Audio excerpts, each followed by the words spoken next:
নমস্কার বন্ধুরা, আশা করি তোমরা সবাই ভালো আছো আর আমিও ভালো আছি। তো আজকে হচ্ছে সপ্তমী, আর দেখো আমরা সবাই মিলে ঠাকুর দেখতে বেরিয়ে গেছি। আর এখন যাচ্ছি আমরা জমিদার বাড়ি। তো জমিদার বাড়িতে পা দিতে না দিতে মনের ভিতরে না একটা কীরকম জানি ফিলিংস হচ্ছে, যে মনে হচ্ছে এগুলো আমি কত চিনি, কিন্তু জানি না বন্ধুরা কেন এরকম মনে হয়। এগুলো হয়তো তোমরা বললেই লজ্জা পাবা, মানে হাসাহাসি করবা। আর ওইদিকে আমার বর একটু হাই করে দিল তোমাদেরকে। তো দেখো এই যে হচ্ছে আমাদের গরুডাঙ্গা জমিদার বাড়ি। তো জমিদার বাড়িটা কত সুন্দর লাগছে, তাই না বন্ধুরা? কত চেনা মানুষগুলো আমাদের কাছ থেকে হারিয়ে গেছে, সেইগুলো আমি এই জমিদার বাড়িগুলো দেখলে না আমার খুব মনে পড়ে যে তাদের একটা যে দাপট, সেই দাপটটা কোথায় গেছে আজকে। তো যাই হোক, আস্তে আস্তে আমরা মাকে দেখতে যাচ্ছি। চলে আসলাম মাকে দেখতে। এ দেখো মায়ের মন্দির কত পুরনো, তবু মনে হচ্ছে দেখো তো এই বাড়িটা আগে কত জমজমাট ছিল, এখানে কত লোকের আনাগোনা ছিল, কিন্তু আজকে কিছুই নেই, সব স্মৃতি হিসেবেই পড়ে আছে।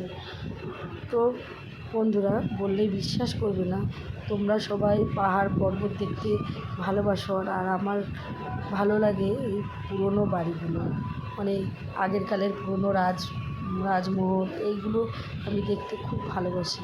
আর এইগুলো দেখছি আর আমি ভাবতেছিলাম যে এগুলো একদিন কত চর্চা ছিল, আজকে সেগুলো কিছুই নেই। কেন জানি না বন্ধুরা, এরকম ফিলিংস আমার মনে আসে। তো আমি বাড়িটা একটু ঘুরে ঘুরে তোমাদেরকে দেখাচ্ছি। তো বন্ধুরা দেখো, সেই জমিদার বাড়ি কত আর আমার এগুলো দেখতে খুব ভালোবাসি। আমি একটু এগুলো ছুঁয়ে ছুঁয়ে দেখছিলাম যে এতে কত লোকের আনাগোনা, এই বারান্দায় ওটা কতটা জমজমাট ব্যাপার ছিল, সেই ব্যাপারটা আজকে কিছুই নেই। আর এই দেখো কত বন্ধুরা এসেছে জমিদার বাড়িতে ঘুরতে, তো সবাই ফটো তুলতে ব্যস্ত। তো আমিও তোমাদেরকে একটু দেখিয়ে দিচ্ছি পুরোটা ঘুরে ঘুরে জমিদার বাড়ি।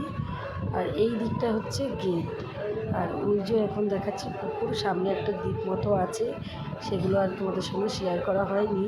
তো দেখো সবাই ফটো তুলতে ব্যস্ত।